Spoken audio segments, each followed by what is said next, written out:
This is not supposed to be my first video on YouTube. My first video, after the rebranding, was supposed to be a review on Hannibal. But after recording it and putting it, getting ready to edit it, I realized it's too long. And I don't want to deal with it, especially being my first video coming back. So I decided I'm just going to maybe re-record it and then upload it later when I'm feeling more comfortable on my editing style and how I do my reviews. So, with that out of the way, hello everyone, my name is Fizz, but if you don't know me as Small, then you're a homie. Today I'm going to be reviewing short reviews on 3 movies that I've recently seen. They're fresh in my mind. And yeah, hopefully this is going to be a lot shorter compared to my full in-depth review in Hannibal. We'll find out. I'm aiming for 8 to 13 minutes, so we'll find out. So, yeah. I'm not really much of a movie watcher. I'm more of I watch TV type of stuff. But the movies that I do like to watch are usually ones that are part of a series, a trilogy, whatever, a part of its own little cinematic universe. Over there on that shelf, I have, I think 5 movies of Avengers right here in front of me. I have Suicide Squad, Dark Knight, Jigsaw, Teenage Mutant Ninja Turtles. I have Bumblebee and Transformers: Age of Extinction. All those movies have a connection to one and have a connection to another movie or a series. And those are movies I really like to watch. And so this is very different. These 3 movies that I've watched, they're different from what I normally watch because none of them are part of a series. What are those 3 movies? Recently, I've watched Silence of the Lamb. I've seen Polar, which is a great movie on Netflix. And I've seen Zodiac. Those are 3 different genres. You got horror, you got thriller, and you got mystery, real stories. And yeah, this was a very different, for me at least. These are movies I probably wouldn't watch if it weren't for Corona. Well, except Silence of the Lambs. I was very excited to watch it because it's a movie that I really want to collect classic horror movies, and Silence of the Lambs is one of them. And I went into the movie having no idea what it was about, and it's so great. It's a masterpiece. I understand why people just highly recommend it. It is a great movie. Which is why for my review, at least, I'm going to be giving it around a 9 out of 10.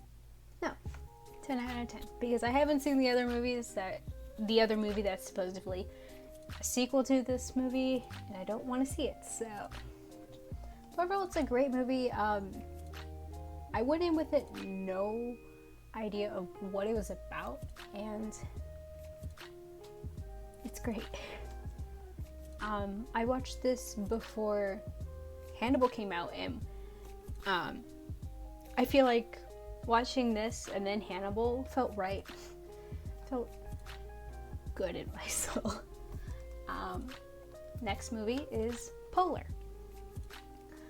A movie, if I will be 100% honest, I only watch for Mads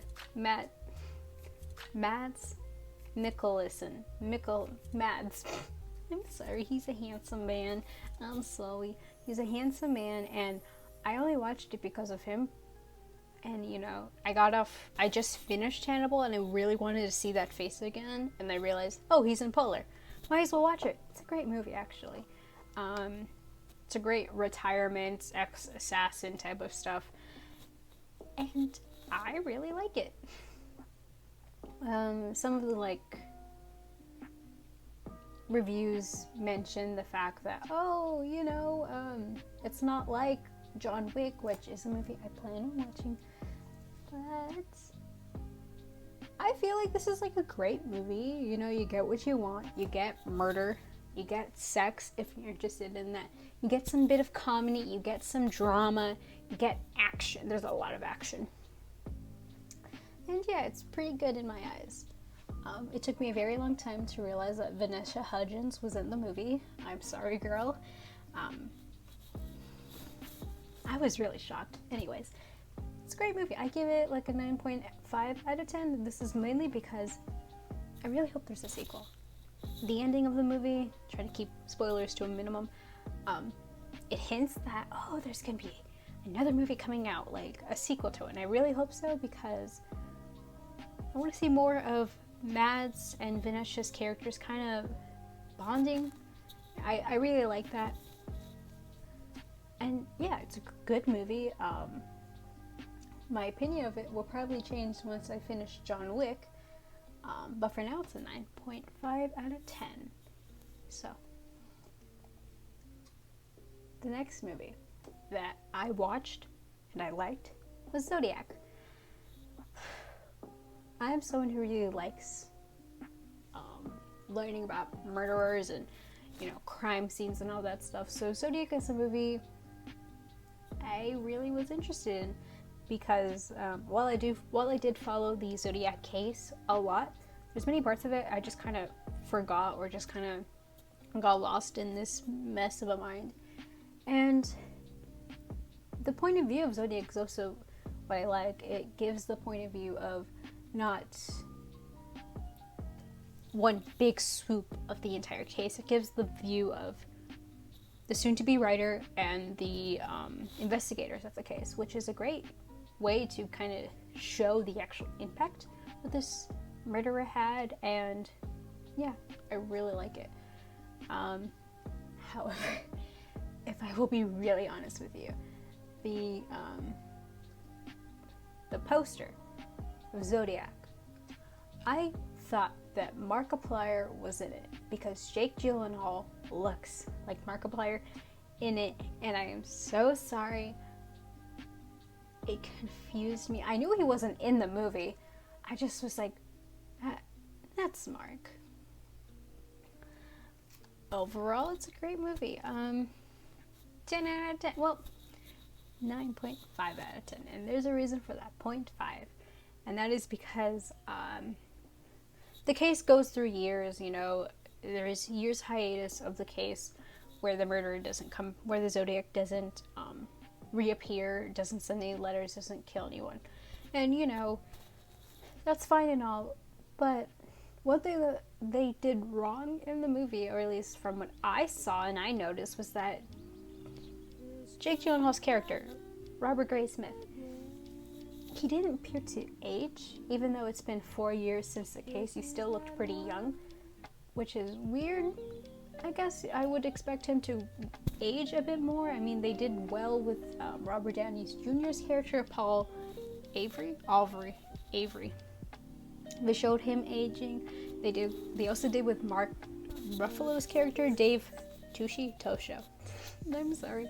They showed that Dave also grew in age, and I would have liked to see, I noticed, at least, I could be wrong, but Robert Gray Smith didn't seem to age. I noticed that near the end of the movie when I was watching. I was like, wait a minute, this man still looks like he's in his 20s. And I could be wrong. Maybe that's what they're aiming for, but that's just kind of weird that all these other characters seem to age, and then there's Robert Gray Smith, who's kind of like there, still looking young. But yeah, overall, it's a great movie. I highly recommend it, especially if you want to know about the Zodiac case. You're interested in what happened, or at least the investigator side of it, and it's not really filmed as a documentary, which I'm very grateful of. I'm a fan of documentaries, but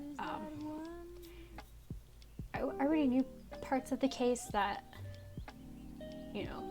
aren't shocking, like the mistaking that the murderer was a black man when it came to the killing of a cab driver. They mistaked him for being a black man instead of a white man, which caused some issues. The potential idea that Arthur Lee Allen was in prison, which is why, the whole murdering and sending notes was so sporadic. and you know, he died before he can actually be tried for, and so the case is still technically considered a cold case, even though a lot of evidence does point to Arthur. And it's quite sad, actually, because everyone knows who's done it. Everyone knows that he did it. He will never get justice for it because he died. And yeah, overall, it's a great movie. Highly recommend all three of them. Polar, it's a great movie. I really want to see a sequel of it. Mads is a handsome man. Silence of the Lamb, a great movie. Game changing. Really appreciate it. So, and then Zodiac. You get to learn about a murderer. You get to see what happens in the minds of the investigators and the soon-to-be book writer of the book. Overall, great. Highly recommend it. And I'm getting to the 12-minute mark. Let's see if editing this will be a lot easier compared to my first video. If any of you who find this video finds it interesting, or finds my spewing ideas of short reviews of movies that I've seen interesting, leave a comment below if you want to see more. I do plan on doing short reviews on TV shows that I've seen. That's going to be a lot longer because I watch more TV. But nonetheless, hopefully this is going to be easy. Alrighty, goodbye. Love you guys. Stay hydrated.